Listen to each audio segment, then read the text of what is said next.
दोस्तों, अवाम India voice की तरफ से सभी लोगों को नमस्कार। अध्यक्ष परम आदरणीय मल्लिकार्जुन खड़गे साहब को और आपसे अनुरोध है, ताली बजा के अपने बोर्ड ऊपर उठा के झंडे हिला के खड़गे साहब का स्वागत कीजिए और मेरे साथ नारा लगाइए, जो सरकार निकम्मी है वो सरकार बदलनी है और जो जुल्म की टक्कर में अब तानाशाही नहीं चलेगी, तानाशाही नहीं चलेगी। आदरणीय खड़गे साहब जोरदार ताली बजा के स्वागत करिए।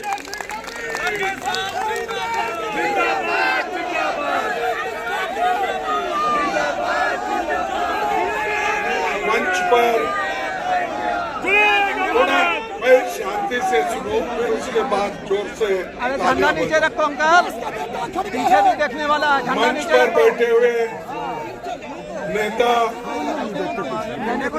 राहुल गांधी जी, पवार जी, येचुरी जी, बी राजा जी, शिवाजी, डीएमके के नेता, आरजेडी के नेता और जेडीयू के नेता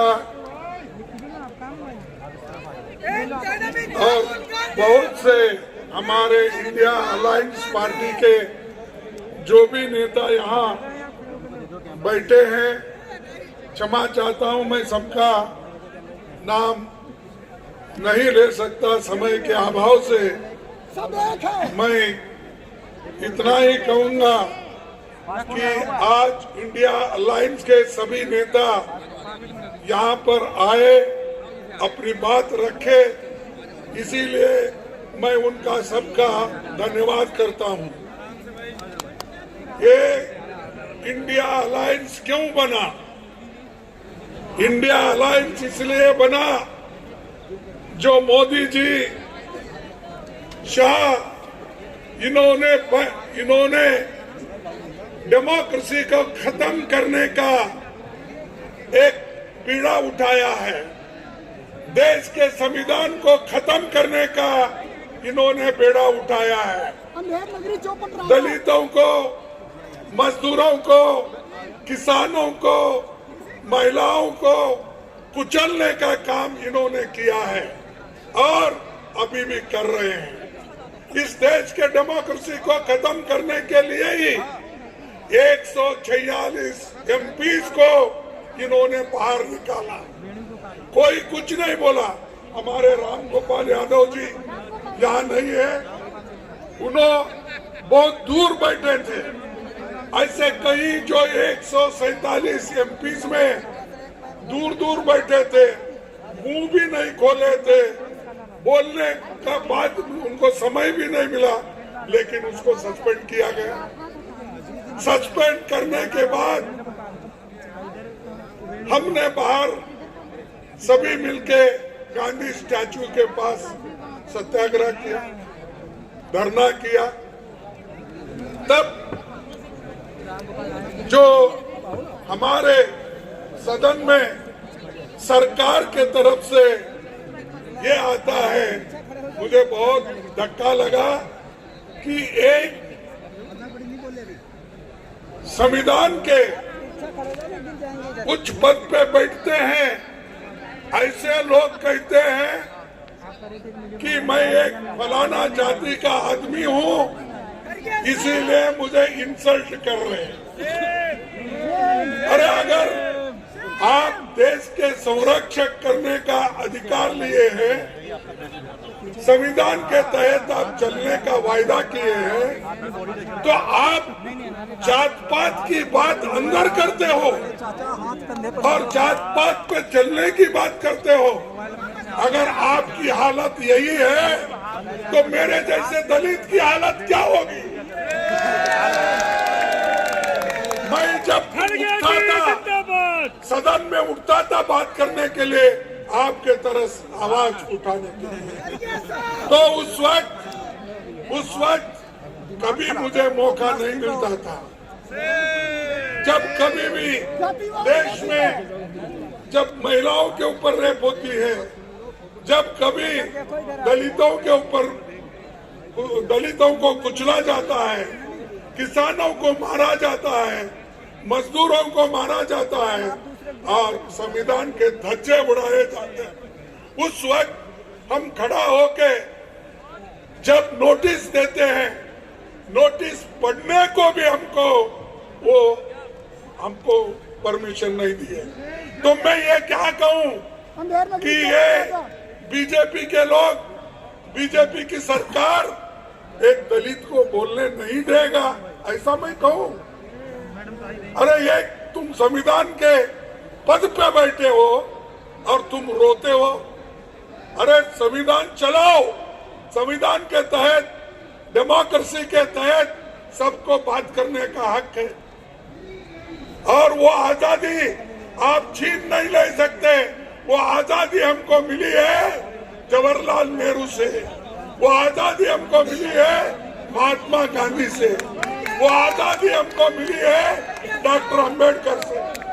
इन्होंने तैयार करके दिया, लाखों लोग कुर्बानी करके आजादी दिलाए और आप लोग, आपके घर में कोई एक चूहा भी नहीं गया आजादी दिलाने के।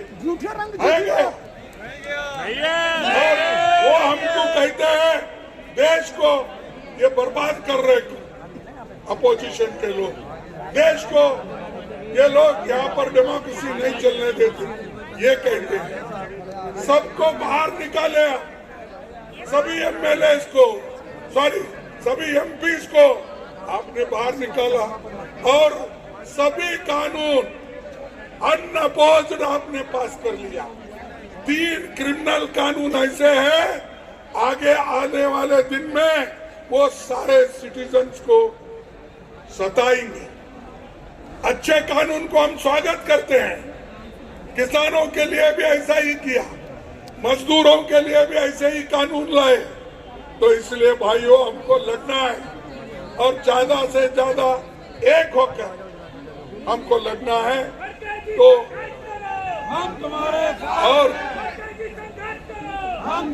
और आज मोदी जी हर एक उधर हमारे कार्यकर्ताओं को, जहाँ कहीं इलेक्शन आता है उनको ईडी का डर, सीबीआई का डर, इनकम टैक्स का डर। अरे कितने डराते हो? अरे ये अपोजिशन पार्टी कांग्रेस ये डरने वाली नहीं है, झुकने वाली नहीं है। अगर आप कितनी भी कोशिश करो, मोदी साहब आप कितनी भी कोशिश करो हमको मिट्टी में दबाने की, हम बीज हैं, बार बार उठने की आदत है हमको। तुम दबाने की कोशिश करते हो तो हम उठते हैं और देश को बचाने के लिए, संविधान को बचाने के लिए, लोकतंत्र को बचाने के लिए हम सब एक होकर लड़ रहे हैं। मुझे खुशी है कि सारे अपोजिशन के नेता एक हो गए हैं। अब जब सब लोग एक होते हैं तब अकेला मोदी कुछ नहीं कर सकता। और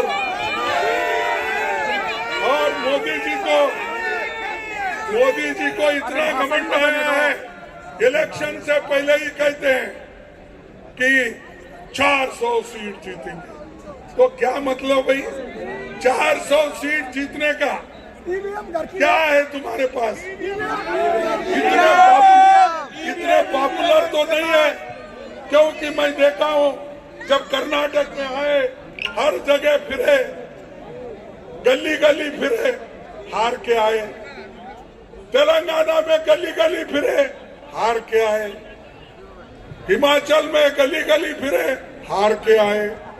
ऐसी क्या बात है? तो आप पहले ही कह रहे मैं 400 सीट लाऊंगा। अरे आपको जो जनता आपको सत्ता में बिठाई है वो जानती है कि आपको सत्ता से कैसा बाहर निकालना, नीचे गिराना। तो इसलिए मैं इतना ही कहूंगा, आप सभी लोग यहाँ आए हैं, सभी नेताओं का भाषण सुने हैं, तो इंडिया अलायंस एक होके लड़ रही है, इसको आप साथ दीजिए, एक हो जाइए। और मैं सभी मीडिया से भी अपील करता हूँ, जो सच है वो तो बताइए, जो सच है वो तो कहिए, जो सच है वो तो लिखिए। इतना ही मैं आपको कहूंगा और आप सभी को, युवाओं को, और जो ये अनएम्प्लॉयमेंट का प्रॉब्लम है जैसा राहुल जी ने कहा, और इन्फ्लेशन का कीमतें बढ़ रही है, इसके बारे में हमको ज्यादा सोचना है। उस नजर से आप देखकर एक हो जाएंगे और आगे हमको पूरा सपोर्ट करेंगे। इतना कह के मेरे भाषण को समाप्त करता हूँ। जय हिंद, जय हिंद, जय हिंद, जय हिंद। धन्यवाद। प्रदेश कांग्रेस कमेटी की तरफ से हम सब लोगों की तरफ से स्वागत करते हैं। इनका काम देश तोड़ने का है, समाज बांटने का है, हमारा काम जोड़ने का है। उस जोड़ने की कड़ी में अब हम राष्ट्रगान के नाते अपनी इस देश के प्रति समर्पित हमारा जो भाव है उसको समर्पित करते हैं। अब सभी शांति से राष्ट्रगान में पार्टिसिपेट करेंगे। कोई नारा नहीं लगाएगा, कोई नारा नहीं लगाएगा। राष्ट्रगान के लिए सभी लोग जो है वो खड़े होकर राष्ट्रगान में पार्टिसिपेट करेंगे।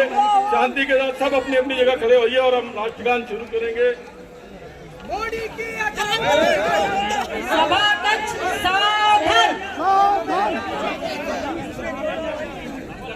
राष्ट्रगान शुरू करेंगे।